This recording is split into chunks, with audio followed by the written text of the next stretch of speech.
Shabbat Shalom, everybody. My name is Jason. I'm Caden. I'm Jaden. I'm Nicole. I'm Eli. And we are the 𝐤𝐄𝐄 and the Torah channel. And we are very thankful that you guys are with us. We appreciate everyone that's out there. It's been a lot of confusion on where we are going to end up posting. We were going to be posting completely due to all of the issues that YouTube has. The streaming on YouTube is rough. Then we went and tried some streaming on Rumble, and it was even rougher than YouTube. And so here we are for right now until we can figure out a home, a spot that we can be, that we can possibly get multiple streams going or something to the effect. But we are here with you guys all right here, right now. And this is actually the first thing that we did on YouTube for over a week. The only thing that we're actually putting on YouTube is I Read My Scriptures, which is a little segment that we don't do any kind of talking at all. And so you guys will find us over on Rumble is where we do our daily readings at, and that's where we open up. And it's a censorship-free platform, and so we are able to say a lot of things over on Rumble that we cannot say here on YouTube. And so we appreciate everybody that's over there on Rumble watching us as well. And so good morning to everybody. I hope you guys are all having a wonderful day. Cade, will you please start us with a word of prayer? Personally, Father, we thank you for this day, and we thank you for bringing us all back together as a family, that our hearts are all united, looking for your Torah, following your path, following what you have told us when you said follow my, I will be your Elohim, and we are looking for you to be our Elohim. We are looking to enter your rest in your Ruach today as we dive into your word, as we find what you have written in your word, what you have with us commands, as we go into Exodus and we find the commands and we learn these things that you have told us to follow for all generations. And we ask that today is a blessed day, that the Ruach of you is over everyone here, that their eyes are lifted, there's no veil over their eyes blocking them from seeing your word. And we ask that everything we do is for you, by you, and through you. In Yeshua's name, amen. All right, and so as we open up, Eli is my production guy here. As we open up our Shema, Jade will be ready to read this, guys. This is from Deuteronomy 6. This is a very, very important verse. Jade, hit it. Hear, O Yisrael, Yahuwah Elohim, Yahuwah is one. And you shall love Yahuwah your Elohim with all your heart, with all your being, and with all your might. And these words I am commanding you today shall be in your heart, and you shall impress them upon your children, and shall speak of them when you sit in your house, when you walk by the way, when you lie down, and when you rise up. And shall bind them as a sign on your hand, and they shall be as frontlets between your eyes, and you shall write them on the doorposts of your house and on your gates. Okay, and so that is a Shema. This is the basically it's a I don't know, it's a incredible verse that tells us a tremendous amount of things. One of them is that our Creator is one; He is not multiple, and so that basically breaks the Trinity into pieces right there.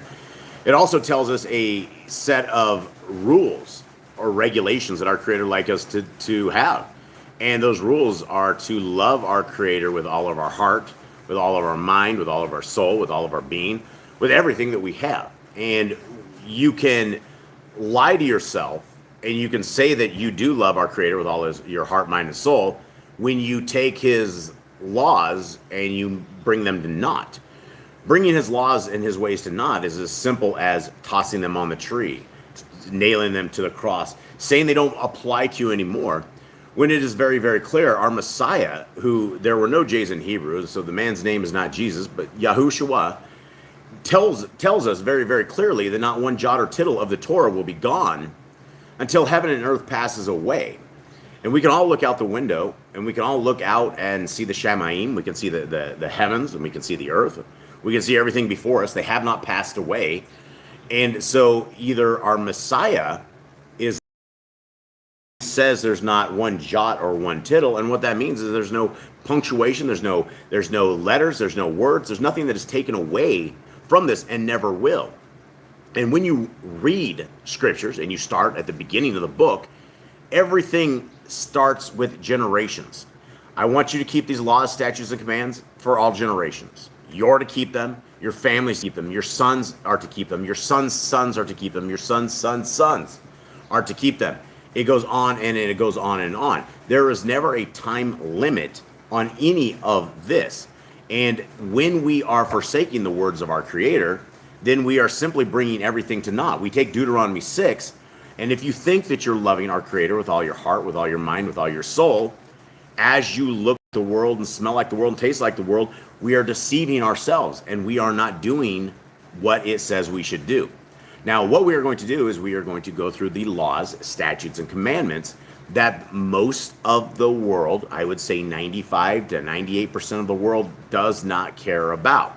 That's just a guess. I don't know if that's true or not, but there's a very, very small minority of people that even care what the law, statutes, and commands even say.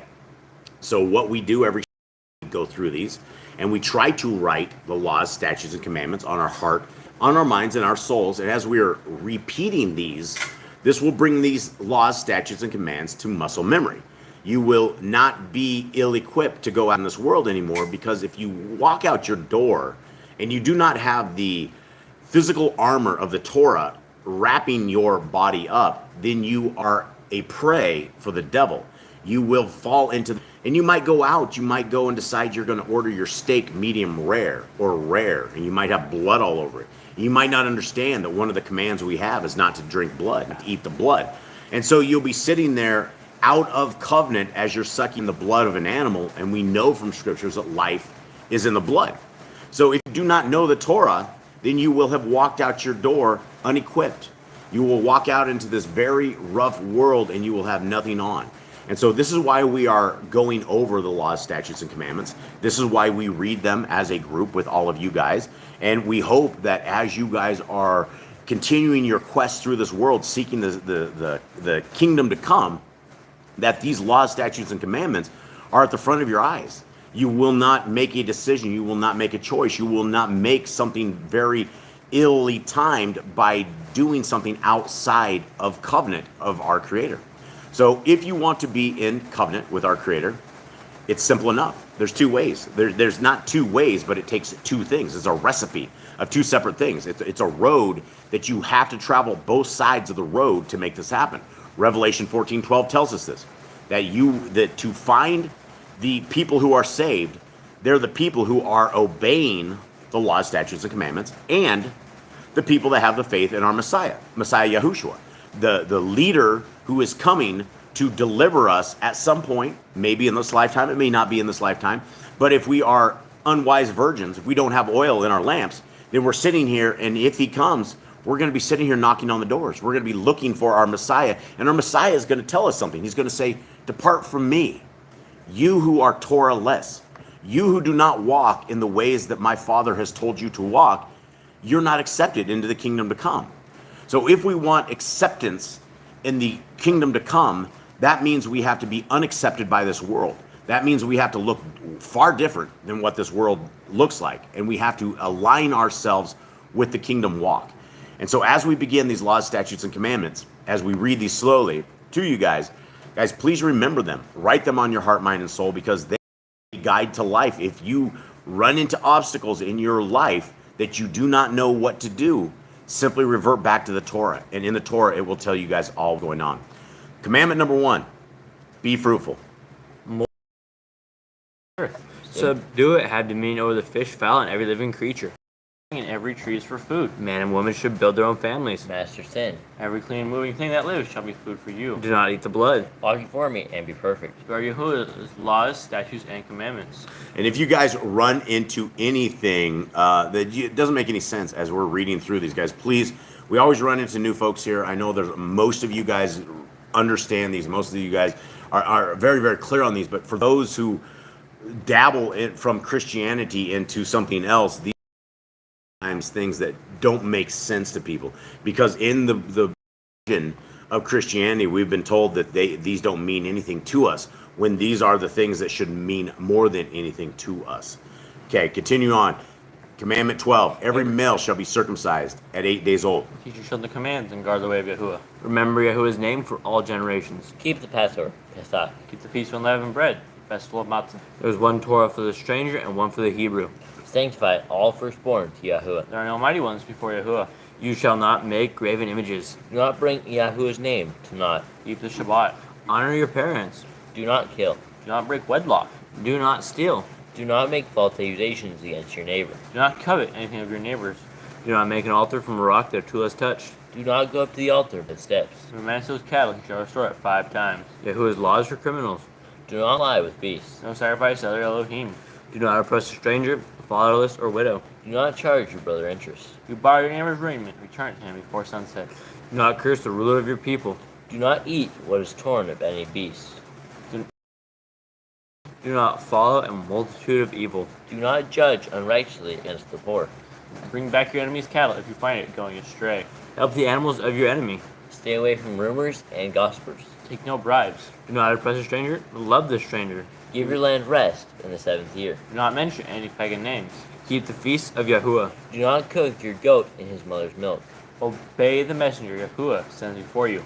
Do not bow down to other Elohim. Serve Yahuwah. Make no covenant with other Elohim or outsiders of the land. Do not make or use anointing oil on an old person. Do not make or use perfume on an old person. Do not eat the fat. Do what you say you are going to do. Return what is your neighbor's. Obey Yahuwah's dietary laws. Yeah, and let's where are we at on that? Anyway. 61. 61. Let's talk. I saw Emissary of Elohim pop in there, and he was, something that was very interesting from the last time Emissary started posting in links. And guys, please do not post in links to that one place that we can't even mention on YouTube. Whatever you do, do not post that link in there, please. But one thing that he did post in there that I thought was very interesting that they removed was that he made a comment that Messiah was black. And they actually removed that color. They removed that quote as well as that link that got put in there. And that's something that I thought it was an interesting topic. And we've talked about this before. And as you read through scriptures, we don't have a tremendous amount of descriptions of what Messiah looked like. But what we can glean from things like Revelations, the book of Revelations, is if Revelation is completely clear on all of this, it talks about Messiah having like a dark colored skin, like bronze, like almost a bronze. It also says he had curly hair. He has like woolen hair, and you can look at that however it is.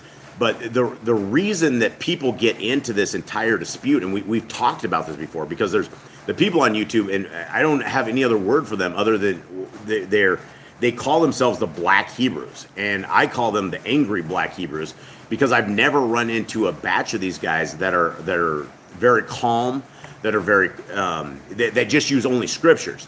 What they believe is that they believe that their skin color is the only skin color that is going to be in, and that all of the Israel was one color. And that does not jive with scriptures at all. In fact, when we are talking about the people leaving Egypt and the Mitzrayim, we're talking about a mixed multitude of people. We're talking about people of every skin color, of every race, of every creed, like of different people of colors. That's the thing in scriptures. There is not a single reference to skin color, right? It does not say anything about, okay, the blacks are the only ones saved, the whites are the saved, you're yellow, you're saved. I don't even know what colors of the world there are. I'm colorblind, so this is not my forte. But there's not a single thing at all that says based on skin color, hair color, weight, size, age, nothing. There is nothing of that sort that stops anybody from seeking our Creator. Our Creator and His Son came down. The Son came down to show us the way forward. Our Creator has given us a Torah to be the way forward. And all of this racism, all of this looking down on whatever color your skin, it's all from the pits of hell. It's things that Satan has used. It's a divide and conquer. If you cut any man of any skin color, we all bleed the same red. We all live the same way. We all breathe the same oxygen. There's no difference between black and white in any of this, especially when it comes to the kingdom. The kingdom road is for anybody who wishes to do it. And we have that Torah command that says there is one Torah for the Hebrew and one for the stranger. If you're black, if you're white, you're red, you're whatever, and you don't know the Torah, you are that stranger. You can come in to Torah and you can get out from being called a stranger. You become a native. You can have your covenant with Yahuwah. But the only way that we're ever going to have this covenant is by obedience. It is by accepting that our Messiah has come, that He has done it, that He walked the Torah. He did not walk the Torah so that we can avoid the Torah. He did not walk it so that we can live in sin. So it didn't become a get out of sin free card by our Messiah's death. What He did is He became the ultimate lamb sacrifice so that we don't have to continually having a high priest system that is sitting here killing animals off because we are unobedient to our Creator. He became that sacrifice, and it is by our obedience and it is by His sacrifice that we are able to be saved. All right, continuing on. 62. 62. Women's time of separation. Stay away from them. Obey Yahuwah's hygiene laws. Keep the Day of Atonement, Yom HaKippurim. Do not uncover the nakedness of your family. Do not take your woman's sister for a wife. Do not lie with a woman in her uncleanness. You shall not sacrifice your children to Moloch. Do not be a sodomite. Be Kodesh. Do not reap the corners of your field, or you shall not gain your vineyard. Do not eat falsely or defraud your neighbor. Do not lie or be a liar. Pay your workers for the day's wage they are due. Do not harm the disabled. Do not endanger your neighbor. Do not hate your brother. Rebuke your neighbor for his sin. Love your neighbor as yourself. Do not diverse your cattle. Do not mingle your seed. Do not mingle linen and wool. Do not lie when they take a woman. Do not eat the fruit of the trees for 3 years. Do not practice sorcery. Do not round your beard or the corners of your head. Do not cut yourself for the dead. Do not get tattoos. Do not prostitute your daughter. Do not defile your temple. Do not consult the medium. Respect your elders. Have correct weights and measures. Do not walk in the manners of the nations. Keep the feast of first fruits, Shavuot, 𝐤𝐄𝐄, Pentecost. Keep the feast of trumpets, Yom Teruah. Keep the feast of Sukkot, Shemini Atzeret. If you blaspheme the name of Yahuwah, you shall be put to death. If you kill your neighbor's animal, you must give another. Repay injury for injury. The Yobel, Jubilee year. Confess your sins to Yahuwah and repay who you've trespassed against. The law of being a Nazir. It wears easy on the four corners of your garments. The laws of whoever touches a corpse. Follow Yahuwah's laws of inheritance. The law of keeping your oath to Yahuwah. Do not add or take away from the word. Guard your soul. Learn to fear Yahuwah. You shall love Yahuwah with all your heart. Bind the Torah laws upon your hand and the frontlets between your eyes. Write the laws on your doorposts. Do not tempt Yahuwah. Do what is right and good in the sight of Yahuwah. Do not be afraid of your enemies. Remember Yahuwah. Circumcise your heart. Cleave to Yahuwah. Swear by his name. Let's go back to cleave to Yahuwah real quick. This is a simple enough command, but when you are cleaving to something, when you are bound to something, when you are hooked onto something, you become a lot different than what you are. And the way that when we start cleaving, when we start bonding ourselves to our Creator, it simply starts in we are simple creations created by an amazing designer, and he gave us a guidebook to life, which we call the Torah. He also gave us a way forward. He gave us a leader. He gave us a leader that not only did it, but he did it right, and he did it amazing. And he didn't fight back. He did not fight back at all. We have everything that we have. There is absolutely no reason that we would not want to cleave to our Creator. Why would we not want to bond to his ways, to his progression? The world is a extremely violent. It doesn't take very long to realize that we are in a very dark time in this world.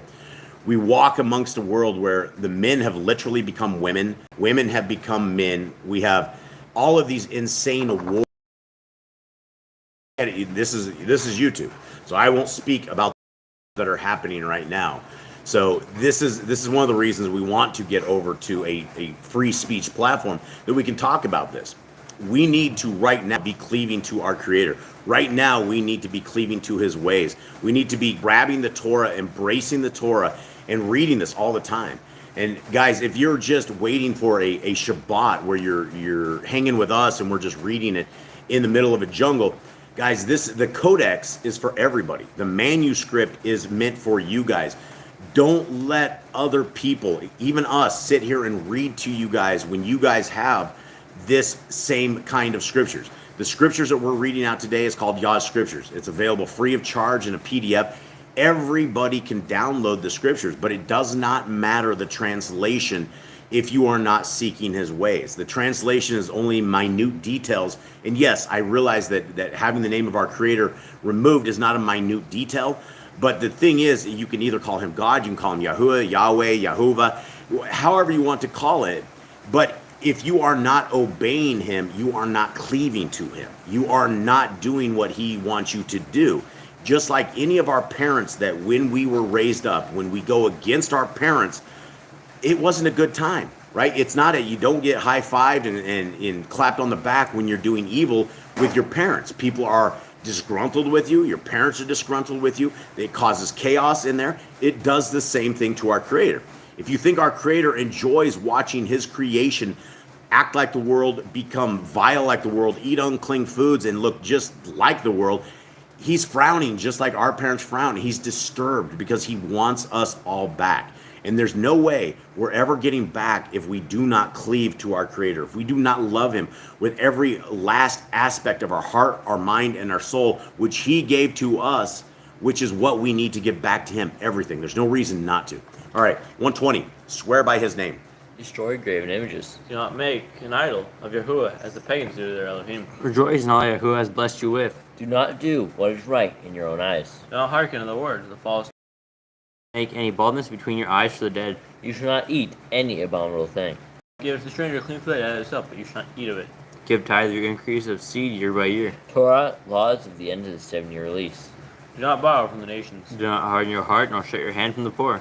Guard month 1 of Yahuwah's calendar. 3 times a year, all males shall appear before Yahuwah.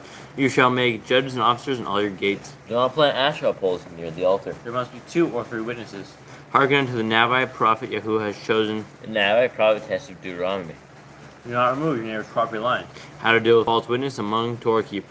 The first child is the adult portions. If your brother's cattle or clothes are lost, and you find them, you must return them. A woman should not wear what pertains to a man, nor a man wear what pertains to a woman. If you find a bird's nest with the mother and the babies or eggs, take the babies, but not the mother. If you build a new house with a flat roof that Eli lived on, you must put a railing around it. Do not be a prostitute. Do not use dirty money. Torah of divorce. Use a millstone for a pledge. If you lend to your brother, do not enter his house to get your payment. It to you. Return his clothing before sunset if that was his pledge. Do not oppress a hired servant that is poor and needy. Every man shall be put to death for his own sin. Do not go back for the forgotten sheep in the field deer for the stranger, fatherless, or widow, and widow. Do not muzzle your ox when he treads out grain. If your brother dies and has a child, you shall take his wife and name the firstborn after your brother. At the end of 7 years, you are to read the Torah, the Feast of Sukkot, Feast of Tabernacles. All right, so there you guys. That is this 157 commands, right? There's not a lot there. You probably, if you're making a batch of eggs or something, there's probably a lot more commands into making a batch of eggs than there are something of this. When we're talking about all of the laws, statutes, and commands, there's just not a tremendous amount of them. Now, the thing is that somehow we've all been deceived into thinking that these are bondage. Like if you are your parent, that you are somehow enslaved into what he wants. And I guess if that is the way of looking at it, there's a little bit of truth to that. But if you want to reject our Creator, then by default you're hooking your star into his created entity, right? You have Hasatan, and if you have Satan, if you're not serving Yah, by default, you are Hasatans. You might not understand this. It may not make any sense to you, but it is the truth. And we can only serve one master. We can only have one Elohim. And we need to make sure our Elohim is Elohim Most High. It's the uppercase Elohim. It's not the lowercase Elohim. It's the one who loves us and has given us absolutely everything. And when I say he's given us absolutely everything, every breath that you guys take, like right now, that is a gift of our Creator, right? There is a joy to being a creation of our Creator. He has made everything perfect. I've used this often. Our noses are not on the side of our knees, right? We don't walk and hit our knees on a wall and break our nose.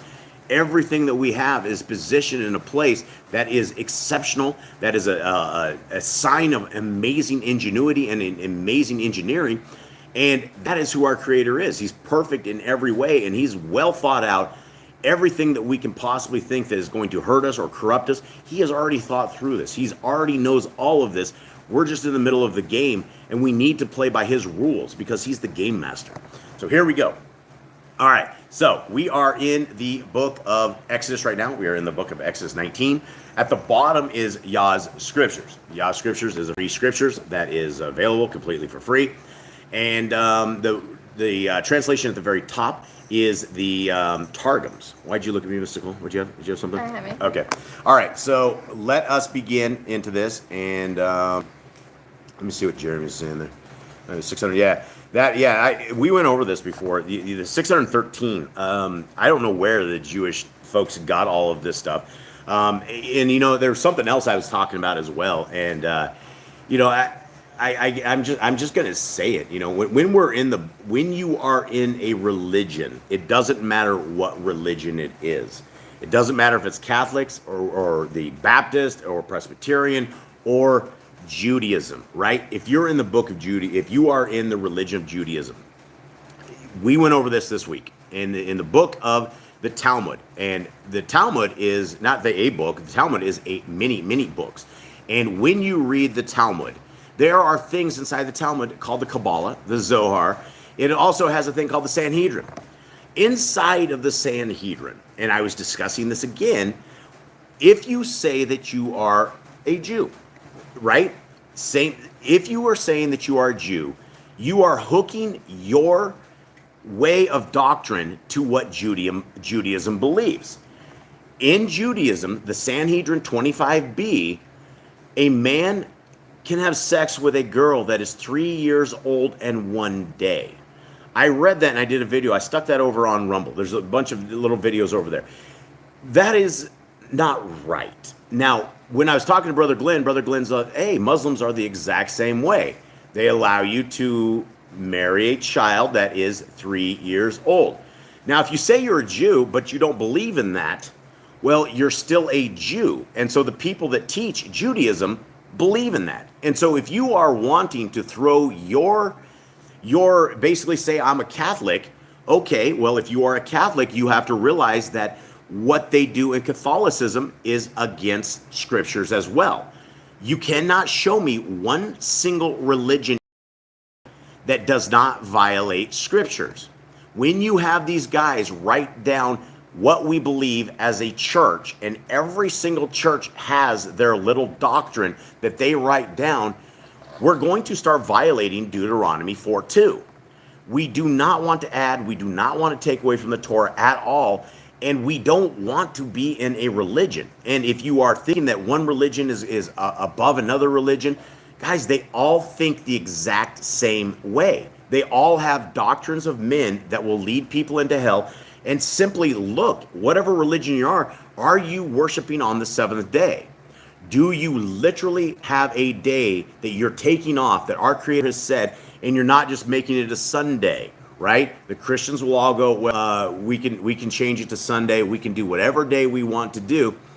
And it's simple enough when you read, how did this happen? This happened based upon Catholicism. It happened because Satan infiltrated these so-called churches. And now we have every doctrine that is completely whacked. And so going back to all of this, you don't want to be in a religion at all. You want to be the child of the Most High has a set of doctrines that we call the Torah books. And then we have our Gospels. We have Matthew, Mark, Luke, and John. And by the 9 books together, that's going to give you the road. That is going to give you the road to the kingdom. You don't need anything of Paul. You don't need Paul's writings at all to figure this out. You don't need prophets. You don't need anything else. If you have the Torah and you have the Gospels, that's all we need. The rest of it just brings everything into a full circle. All right, so here we are. So we are reading into Exodus 19, reading out of the bottom piece first, Exodus 19. Jade, how do we get here? Where are we at to this point for anybody? Pay attention. They took them all out of Egypt. They started fighting and warring, and they complained that they didn't have food or water. They fought people. They were killing giants and going through the land. And they are now here at a spot where they are at now the wilderness of Sinai. Now it's a very significant spot to the children of Israel because this is where they receive a lot of the commands. All right. You got it ready? Everyone good? Yep. Okay. Mr. Cole, I'm going to zip this chat out, so let me know if anything interesting happens. Okay. In the 3rd month after the children of Yisrael had come out of the land of Mitzrayim, on this day they came to the wilderness of Sinai, for they departed from Rephidim, camped in the wilderness. So Yisrael camped there before the mountain. To Elohim, and Yahuwah called to him from the mountain, saying, "This is what you are to say to the house of Jacob, and declare to the children of Israel. You have seen what I did to the Mitzrites, and how I bore you on eagle's wings, and brought you to myself. And now, if you diligently obey my voice, and shall guard my covenant, then you shall be my treasured possession above all the peoples, for all the earth is mine." Now, this particular verse right here is the same verse that applies to all of us today. We're not reading something that had a old milk date, that the milk has become bad, or the date it's now expired, we cannot use it, bad gas, right? It's not that.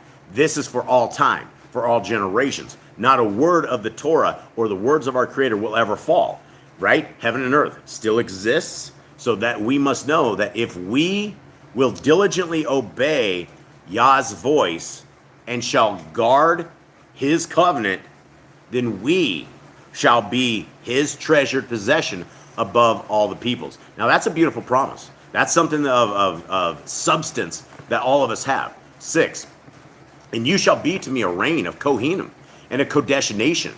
Those are the words which you are to speak to the children of Yisrael. And again, if you are in anything, a religion, you would probably want to call yourself a Hebrew, Yisrael, Hebrew people, something of the sort, right? We are the children of Yisrael. Right now, we're reading to all of us. We are the children of Yisrael. So our Creator wants us to love him with all our heart, mind, and soul. He wants us to act in a way that we are reigning as a tribe of priests and a Kodesh nation. That, Kodesh is simply a holy, right? We are supposed to be a Kodesh people. The only way you are going to be Kodesh is by not looking like the world, by seeking our Creator where he's able to be found, obeying his law, statutes, and commandments, doing what our Messiah said. Our Messiah came and showed us the way of the Torah, living in the flesh. 7, and Moshe came and called for the elders of the people and put before them all these words which Yahuwah commanded him. And all the people answered together and said, all that Yahuwah has spoken, we shall do. So Moshe brought back the words of the people to Yahuwah. And Yahuwah said to Moshe, see, I am coming to you in the thick cloud, so that the people hear when I speak with you and believe you forever. And Moshe reported the words of the people to Yahuwah. And Yahuwah said to Moshe, go to the people and kadosh them today and tomorrow, and they shall wash their garments, and shall be prepared by the 3rd day. For on the 3rd day shall come down upon Mount Sinai before the eyes. For on the 3rd day Yahuwah shall come down upon Mount Sinai before the eyes of all the people. And you shall make a border for the people. Take heed to yourselves that you do not go up to the mountain, or touch the border of it. Whoever touches the mountain shall certainly be put to death. Okay, now we're going to head up to the top, and we are... Okay, you just couple more. Is there 2 more? All right, so we're going to roll 2 more. Eli, my production guy, is going to have me roll down here. Okay. Just one more. 13. Not a hand is to touch it. We're talking the mountain. But he shall certainly be stoned or shot with an arrow, whether man or beast. He shall not live. When the trumpet sounds long, let them go up to the mountain. Okay, now we're heading up to the Targums at the top and see what they have. Okay, 19:1. In the 3rd month of the exodus of the sons of Yashrael from the land of Mitzrayim, on that day, the 1st of the month, came they to the desert. For they had journeyed from Rephidim, and had come to the desert of Sinai in Yashrael, and camped there in the desert, one heart, nigh to the mountain. And Moshe on the 2nd day went up to the summit of the mount, and Yahuwah called to him from the mount, saying, this shall you speak to the men of the house of Jacob. And it 4. You have seen what I did to you, and how I bear you upon the clouds as upon eagle's wings from Pelishim, to take you to the place of the sanctuary, there to Solomonize the Pashka, and in the same night brought you back to Pelushim, and from there have brought you to receive the doctrine of my Torah. All right, this sounds a lot different than 4. Why is this so much different than this? Yeah, there's a lot more words there. A lot of different words I didn't understand. Pelishim, wings from Pelishim. I don't know. Are Upon there wings. Pelishim? Pelishim. I don't know. This is. It's probably a city somewhere. Yeah, I'm not sure. On this side. Okay, 19:5. And now, if you will hearken to my word and keep my covenant, you shall be more beloved before me than all the peoples on the face of the earth. And before me you shall be crowned kings and sanctified priests and a set-apart people.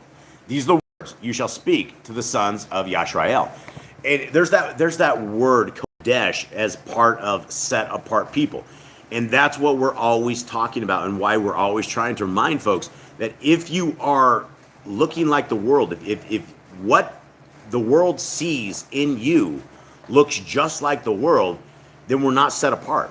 We're not away from the rest of the world. We do not want to look like the world. We want to be shunned by the world.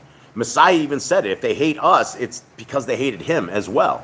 And so this is where we unfortunately need to be the hated people, because we are speaking the truth to all of this.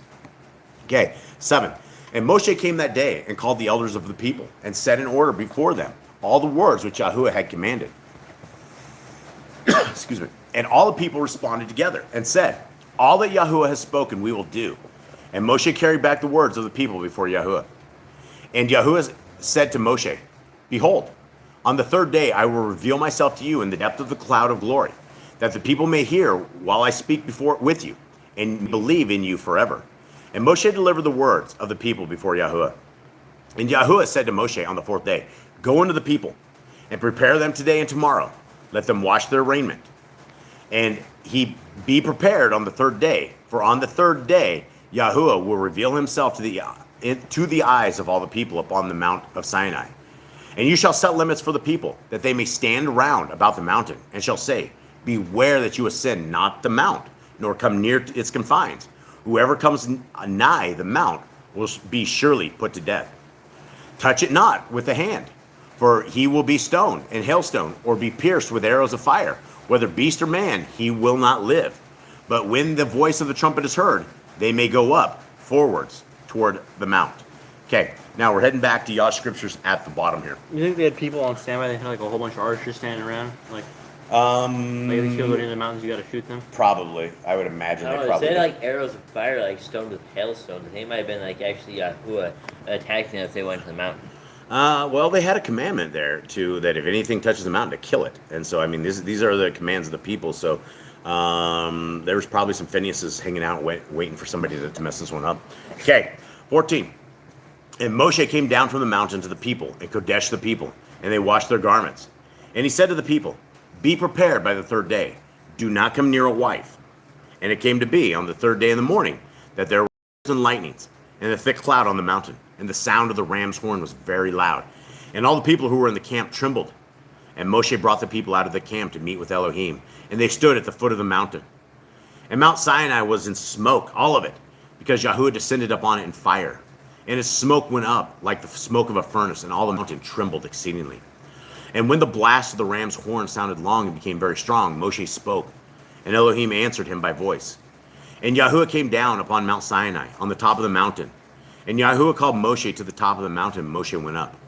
And Yahuwah said to Moshe, go down, warn the people lest they break through unto Yahuwah to see, and many of them fall.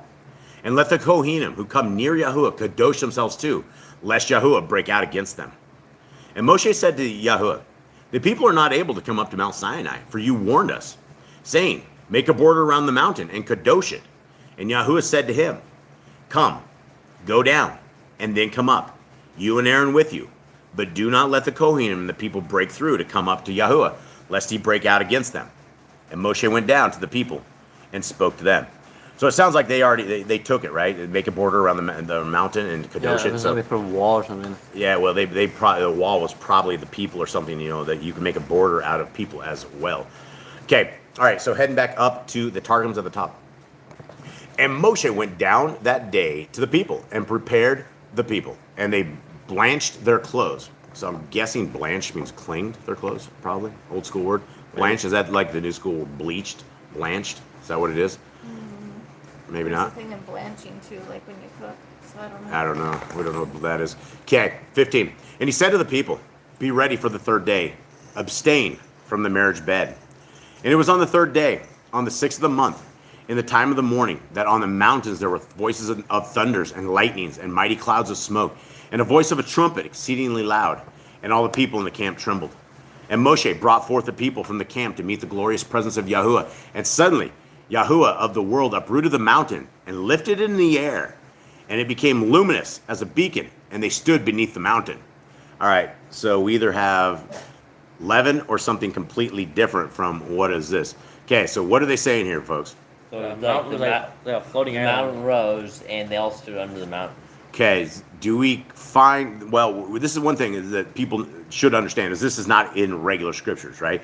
We sometimes end up with the Targums with some leaven, some interesting stuff. So this is where we want to discuss this. What do you guys think of this? I mean, that would be one reason why they couldn't come to the mountain if the mountain was going to get taken off or something. I mean, so they stood at the foot of the mountain, and that would be towards the outside, and they'd be under the mountain. So we don't hear of this anywhere else in scriptures, right?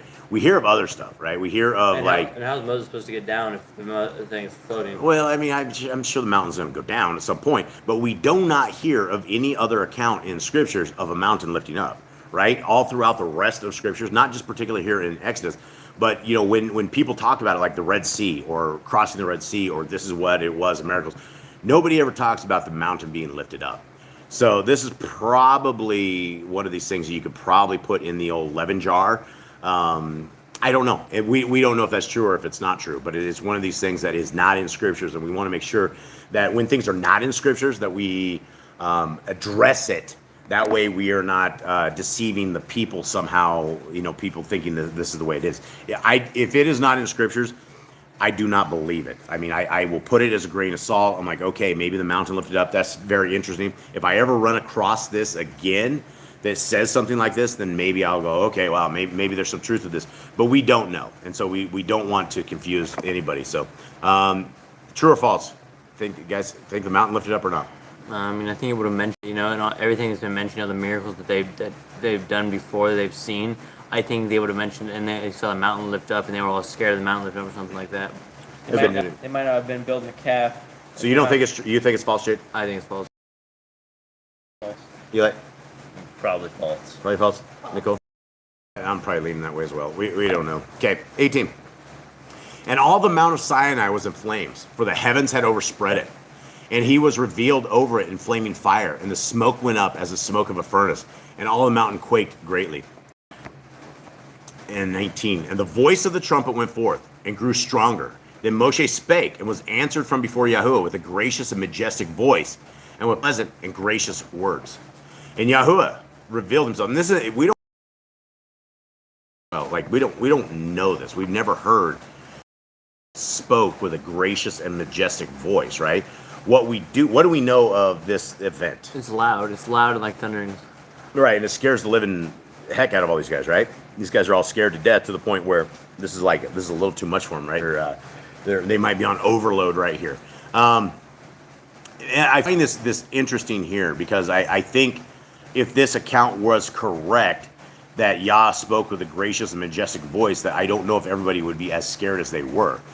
So again, we don't have anything in scriptures that says something like this before. And so, guys, please put that on possibly the leaven side of things.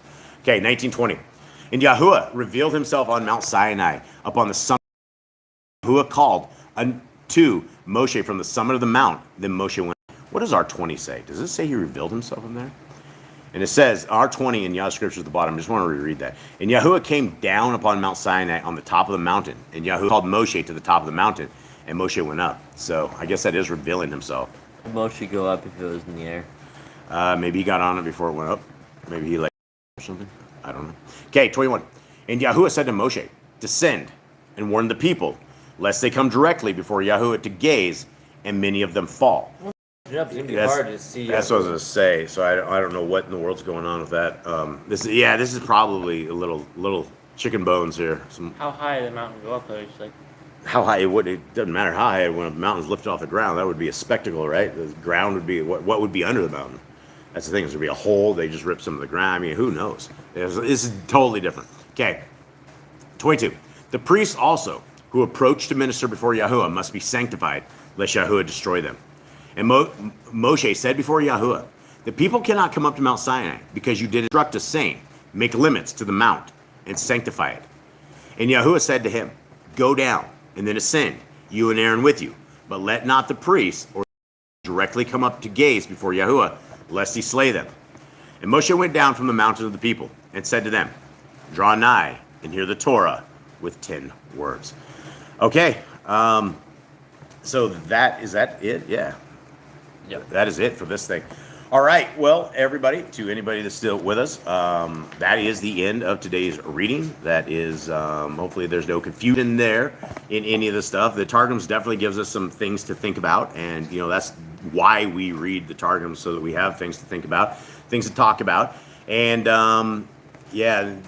emissaries pertaining to the Ruach skip Targums. I think we're astute enough people here. I think we are smart enough that we can figure this stuff out. There's a lot, and there's just not the Targums. There's a lot of extracurricular reading and stuff out there that if you are not astute in the Torah, you will be led astray. And so that is why we are always out there trying to get people astute in the Torah, right? Trying to make sure everybody knows the laws, statutes, and commandments of our Creator. Then when you see things of this nature, you can go back and you go, hey, this doesn't make sense. Let's talk about this. There, regardless of whether we like it or not, it is out there, and there are some stuff inside Targums that does work. It does make sense on a lot of the stuff. All right, so I guess I don't with know if that, that's what Irma said. She's like, maybe they got that from the effects of the volcano erupting. Because that's what would happen. yeah, maybe. We don't know. We just don't know. Other than we just don't want to lead people astray, and which is why we will discuss this, talk with it, and so we know what we're all talking about here. All right. Well, I think that is it, guys. Before we check out here, please, I'll apologize for our dogs who always seem to go wild about this time. And Jade, will you kick us out of here, please? Bless the people, if you will. Yahuwah bless you and guard you. Yahuwah make his face shine upon you and be gracious unto you. Yahuwah lift up his countenance upon you and give you peace. And they shall put my name upon the children of Israel, and I will bless them. Okay. All right, everybody. Well, thank you guys very, very much for being a part of it. We weren't going to actually use James's songs anymore, but last week we used the other one and we got a copyright strike. So we were serving up a whole bunch of ads to a bunch of people. And that's the thing we don't want ads to the people of Yah, because the ads that come on YouTube are completely vile. It doesn't matter, who it is or who's doing it. There's stuff with people with no clothes coming on there. Everybody's drinking, doing all sorts of crazy stuff. And so it's not stuff that we approve of at all. And so we had to go to about the only dude who does not give us a copyright strike, which is James. And so, guys, with that, we thank you guys very, very much. We love you all, and we are out.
All right, everybody. We love you all. Just so you guys know that, we truly do. May Yahuwah bless you and keep you. May his light forever shine on you. May his ways forever be a part of your life. May Messiah Yahushua forever be a king in your life. We love you all. Have a wonderful day, wonderful week. Shabbat shalom, everybody. All right. Shalom.